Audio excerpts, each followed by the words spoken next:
from what I'm seeing, the public, the one thing that sticks out a little bit is the over. I kind of like it over as well. It hasn't been too adjusted from that opener. The series started at 216, went over, 213 went over. They finally got an under the other day, and that's why you're looking at about 210, 211, depending where you shop right now. But it looks like the public's betting that one over tonight. That's sticking out a little bit. And of course, Cleveland in the second game, Prez, real quickly, one-sided money on the Rockets. I did see two-way wise guy money.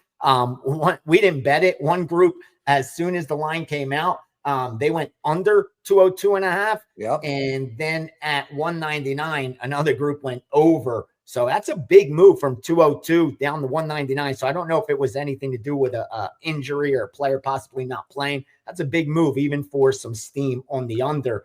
But it's come back to about where that opener is at 203. And since then, it's kind of gotten two-way action, a little heavier on the over from the public, but it's the side that sticks out the most. In fact, it's the Cleveland Rockets parlay, Cleveland Rockets teaser, and you're even seeing some Rockets money on the money line in this spot. Historically, the team in Golden State's position has won about 6 out of 10 times, a little higher than that, where they do get the W up 2-1 in the series. So we'll see if Golden State can get to a 3-1 lead at home. It's a big game for them. This is a big, big game. You don't want Houston tied up, get back to Houston in a big game 5. So, I think there's a little value. I'm hoping the money line drops. I'd like to bet Golden State on the money line if I could get a decent number. Yep. Right now, last I saw was about -170. If I could get this down a little bit lower, I think it's worth a money line bet. Mostly totals. The only side was Miami, game 907. Miami against the Dodgers at +275. That line's dropped significantly since that opener. And then also Houston, game 916. Houston against Detroit. That's getting good two-way action from the recreational bettors. But overnight got bet at 105. Then again at -110. Also the under in that one, under 8.5, all the way to -125, and also laying up the -120 to go under 7.5. So that's one-sided under money. The public's on that under as well. So it's the books on an island by themselves. A couple more totals for you. 901 Mets and Washington over 9 up to -130, then over 9.5 up to -125. That's why you're looking at a 10 right now. Most of the recreational bettors are betting that one under now at 10. So one of those sharps versus square type of setups. 903 St. Louis and Cincinnati. Everybody's on the same side, and that's betting the over. Difference is sharps stopped at over 9 all the way up to -125. Recreational bettors are betting it over 9.5. Big difference in the number. Remember, 7, 9, and 11 when you get on the right side of those. 906 Colorado and Atlanta, opposite of what the public's doing. They're betting that over like they usually do in Colorado. But the group I work with, we went under 10.5 at -120. And someone else came in over the top and laid under 10 up to -105 this morning. And last but not least, Minnesota, Cleveland, opposite the public here, also over 7.5 up to -135. Then laid the -105 on 8 as well, which is why you could get even money on Minnesota, Cleveland over, under right now because of that sharp money on the over. So mostly totals, except for the big dog and a little bit on Houston at home against Detroit. Dodgers go with Dustin May on the mound, and he got beat up so bad in his last start after beginning the season with 3 quality starts.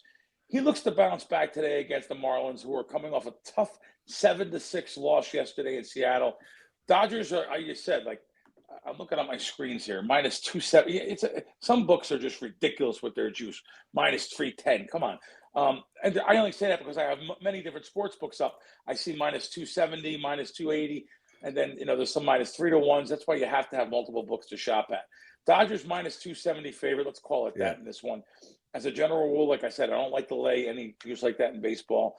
If anything, maybe look for a spot as sometimes a road dog.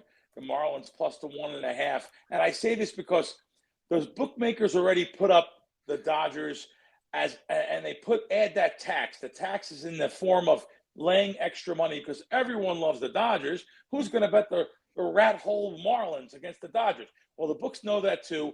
They're going to make you lay extra juice. And you know what people say? Oh, I'm not going to lay that juice. I'll just lay the minus 1.5. And I don't have to lay that much juice. Well, when you lay the minus 1.5, let me tell you how many games the Dodgers are going to win this year: 5-4, 3-2, 7-6, and so on and so forth. So I'll do it once in a while, but I'm not in the spot against. I'm not going to do that with the Dodgers ever. Probably, I'm going to bet the teams against them because you're getting a built-in edge. Probably take them as long as you have all the sports books I have. I could take plus 1.5 and get 20 cents better in one spot, or 25 cents I see better in one spot than the other spot. So let's go with the Marlins here. Throw them plus 1.5 on the run line. The sides, NBA sides, followed by NFL sides, are some of the toughest things to beat. I stay away from NBA sides. I do bet some NFL sides, but I'll bet more on totals or more on props because they're such an efficient market. But I'm digging into the prop market here too on this one. Going with the Heat, Davion Mitchell, he has been pushed into the starting point guard role in this series. And, he's been producing too. So I'm digging into that today. I'm taking his over. Boy, I tell you, years ago, Prez and everyone listening, I was an under guy. You just under because the whole market. Of course. Oh, but I'll tell you what, they have adjusted so much. And I have evolved with the market, and I'm crushing the NBA props this season. And some of them are taking the over. So I'm taking his over points and assists today, over 18.5. Heater in desperation mode, down 0-3. So even in a blowout, he should play 30-plus minutes. He's been one of the only effective guys for Miami this entire series. I look for that to continue tonight. Over 18.5 points and assists. And like I said, someone said something to me and said, "Oh, Crack, you've been giving out some overs." I do a Fox Nationwide show on the weekend, been giving out some overs. And yes, I can evolve. This is the reason why I'm a good, because they're used to over the years on my unders. So again, Davion Mitchell over 18.5 points and assists. But a couple of NBA props. Take a look at Moses Moody under 1.5 made threes. He's gone under in 10 out of the last 12 games against Houston. He's shooting 33% from three in this series. He's only attempting 5 per game. Houston's second in the league in defending threes, second in defending threes against shooting guards, and also, strange stat, 5 straight home games he's gone under. So Moses Moody under 1.5 made threes. And then I'm also going to take a look at Jalen Green under 26.5 points, rebounds, and assists. There's just no consistency with him. He's all over the place. Under in 2 out of 3 games this series, under out of 14 out of 17 career games against Golden State. He has 1 game with more than 1 made three-pointer in this series. He adds 10 to 11 rebounds plus assists, but he had 38 points in game 2. In the 2 other games, he had 7 and 9. So there's just no consistency. They seem to do a good job locking in on him. So we'll take Jalen Green under 26.5 points, rebounds, and assists tonight. What a wonderful reward for an incredible season for Houston. Gets to play a Jimmy Butler-led Golden State team. Money coming in on Golden State as we speak, -4 now. How are you betting this? Yeah, I'm going to talk about the total here, Prez. As a lot of people know, the under now 7-0 when these teams play this season. Full disclosure, I had the over in game 3. And as you know, Prez, I am a very stubborn person and will be going back to the well. Look, the last 2 games, these teams combined for 203 and 197. And that was with really lousy shooting. Golden State, we all know they have Steph Curry. Okay. This is a team that can shoot the ball, especially at home, usually very well. Well, they've only shot 41% overall each of the last 2 games. One of those was in Houston, obviously game 2. But at home in game 3, even though they came back and won, Prez, 31% from 3 by the Warriors, I think they improve on that. Similarly, Houston, they just shoot 39.5% overall from the field last game.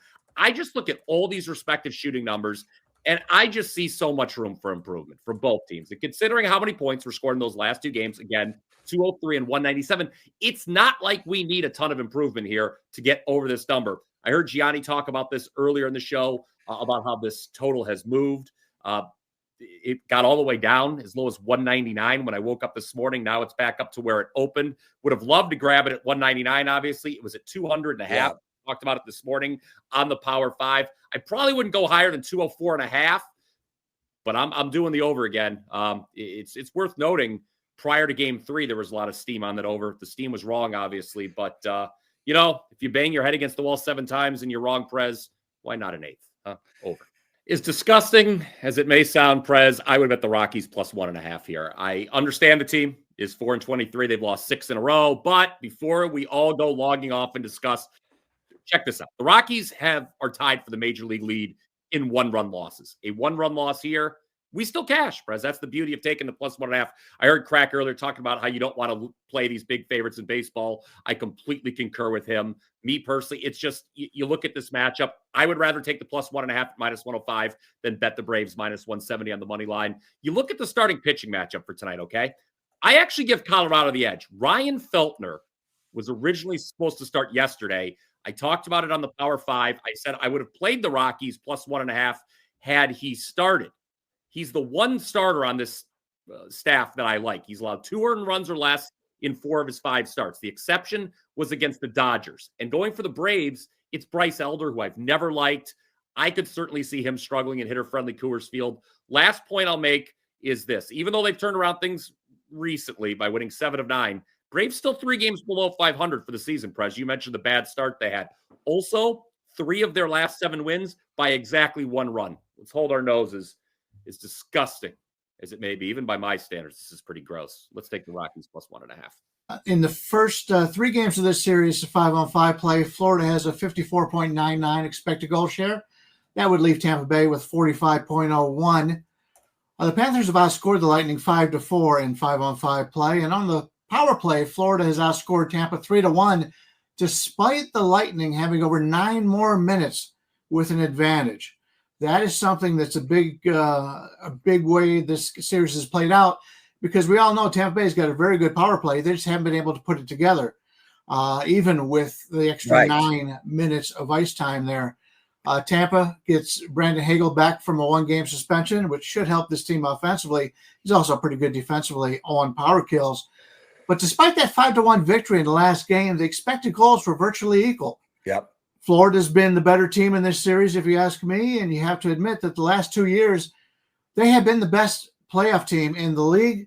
2 straight Stanley Cup final appearances. They know how to win these type of series. Now, before the series started, I thought Tampa Bay had a little bit of value. I do have some concerns right now. Not sure there's any betting advantage in this number, but Florida off a loss is tough to argue with, and they're playing at home. If I had to play this one, I would lay it with Florida. I think the lines maker thinks they're the better team. Colorado's been favored in every game in Dallas. Through 4 games in this series, the Avalanche have had the better 5-on-5 goal share at 54.01, which leaves Dallas at the 45.99. And despite the series being tied 2-2, Colorado has a 7-4 goal advantage. On the power play, both teams have scored 3 times, with the Avalanche scoring a shorthanded tally also on the power play. And the last game was extremely emotional for this Colorado team, not only for the team, for the city of Colorado, city of Denver.